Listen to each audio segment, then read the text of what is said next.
Hi అండి. ఎలా ఉన్నారు? నేను మీ సరోజ అండి. ఈరోజు మన రెసిపీ వచ్చేసి నిమ్మకాయతో పచ్చడి ఎలా చేసుకోవాలన్నది చూపిస్తా అండి. మనకి సంవత్సరం దాకా నిలువ ఉంటుంది. టేస్ట్ అయితే చాలా బాగుంటుందండి. మనకి ఎప్పుడన్నా నోరు మంచిగా లేనప్పుడు వేడి వేడి అన్నంలో వేసుకొని తింటే కడుపు నిండా తినేయచ్చు. అంత బాగుంటుంది.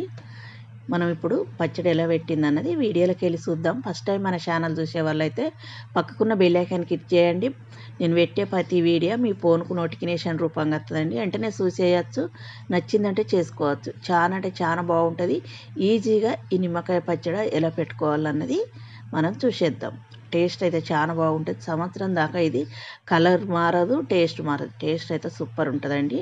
ఇవి మా నిమ్మ చెట్టు కాయలతోటి నేను పెట్టిన మనకు తాజా నిమ్మకాయలతోటి చాలా అంటే చాలా బాగుంటుందండి. ఇంకా ఇప్పుడు నిమ్మకాయలన్నీ మనం శుభ్రంగా కడుక్కోవాలి. వాటర్లో వేసి కడుక్కున్నాక పదనేం లేకుండా వీటిని మనం తుడుచుకోవాలి. అట్లా క్లాత్ పట్టి తుడుచుకున్నాక సుతం ఒక 10 నిమిషాలు ప్యాన్ కింద ఉంచుకోవాలి. మనకేమన్నా పదన లేకుండా ఉంటుంది. ఒక 10 నిమిషాలు ప్యాన్ కింద ఉంచుకుంటే అన్నీ ఆరినాక మనం అట్లా ముక్కలుగా కట్ చేసుకోవాలి. ఒక్క నిమ్మకాయలో ఒక 4 వక్కలు 5, 6 వక్కలు చేసుకోండి. చిన్నగా చేసుకుంటేనే బాగుంటుంది. మనం అన్నం తినేటప్పుడు నిమ్మకాయ వక్కని పక్కకు పెట్టేయరు పిల్లలు. అన్నంతోటట్టు తినేస్తారండి. అంత బాగుంటాయి. ఇప్పుడు మనం కోసుకున్న నిమ్మకాయలు మెదరింగ్ చేసుకోవాలి. నాకు ఇక్కడ 4 కప్పుల నిమ్మకాయ ముక్కలు వచ్చినాయి. అంటే నేను ఒక 40 నిమ్మకాయలు కోసిన, ఒక 30 నిమ్మకాయలేమో రసం తీసుకున్నా. ఇప్పుడు నిమ్మకాయలు మెదరింగ్ చేసుకోవాలి. చేసుకున్నాక అది పక్కకు పెట్టేసుకొని మనం ఒక 30 నిమ్మకాయలు రసాన్ని తీసుకోవాలి. అంటే ఒక 40 ఏమో నేను వక్కలు కోసేసుకున్నా. ఇప్పుడు ఈ రసాన్ని అంతా మనం అందులో వేసుకోవాలి. నిమ్మకాయలు మనం 40 తీసుకున్నాం కదా, మెదరింగ్ చేసుకోవాలి. మనం ఎన్ని కాయలు తీసుకున్నా కానీ 4 కప్పుల నిమ్మకాయ వక్కలకు 1 కప్పు మనం సాల్ట్ వేసుకోవాలి. కల్లు ఉప్పు వేసుకోండి. అది మిక్స్ ఏం పట్టలే, నేను అట్లనే వేసుకున్నా. మనం 4 కప్పుల నిమ్మకాయ ముక్కలకు 1 కప్పు సాల్ట్ కరెక్ట్గా ఉంటుందండి. మనం మళ్ళీ వేసే పనే ఉండదు. ఇప్పుడు వేసుకున్నాక అంత ఒకసారి కలుపుకోవాలి. మనకు ఉప్పును నిమ్మకాయ ముక్కలు అంతా కలిసేటట్టు అంతా కలుపుకోవాలి బాగా. చూడండి, అట్లా కలుపుకున్నాక ఇప్పుడు దాన్ని ఒక డబ్బాలకు తీసుకొని దాన్ని ఒక 3 రోజుల పాటు మనం ఊరబెట్టుకోవాలి. చూడండి, ఉప్పు అంతా కలుపుకున్నాం కదా. ఇప్పుడు ఒక డబ్బాలకు తీసుకుందాము. మనం ఇది ఒక 3 రోజులు ఊరినాక పోపు చేసుకుందాం. ఇప్పుడు అంతా ఉప్పుతో సహా మనం నిమ్మకాయ ముక్కలన్నీ డబ్బాలో వేసుకొని దానికి క్యాప్ పెట్టేసి ఒక 3 రోజులు పక్కకు ఉంచుకుందాం. 3 రోజుల తర్వాత మనం ముందుగా పోపు తయారు చేసుకోవాలి. ఇప్పుడు దాంట్లోకి మనం కొంచెం జీలకర్ర, ఆవాలు, మెంతులు వేపుకోవాలి. 1 స్పూను మెంతులు, ఒక 2 టేబుల్ స్పూన్ల జీలకర్ర, వీటిని కొంచెం దూరగా వేపుకోవాలి.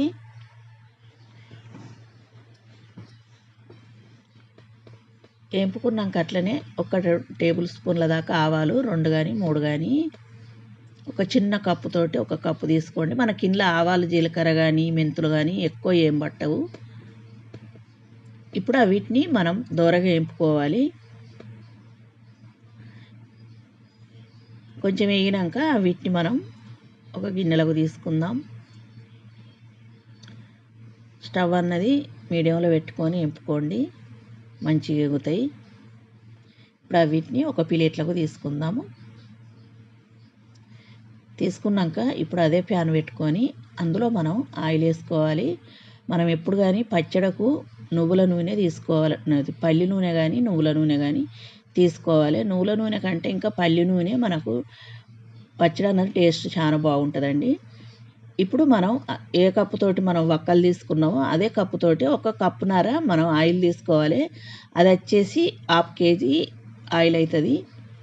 ఇప్పుడు దాంట్లోకి పోపుకు ఆవాలు, జీలకర్ర, కొన్ని మెంతులు, ఎండుమిర్చి వేసి పోపు చేసుకోవాలి. ఆయిల్ కాగినాక పోపులు అందులో వేసుకొని పోపులతో బాగా మాడకుండా చూసుకోండి. ఇప్పుడు స్టవ్ ఆపుకొని దాంట్లో మనం కొంచెం ఇంగువసతో వేసుకోవాలి పోపులో.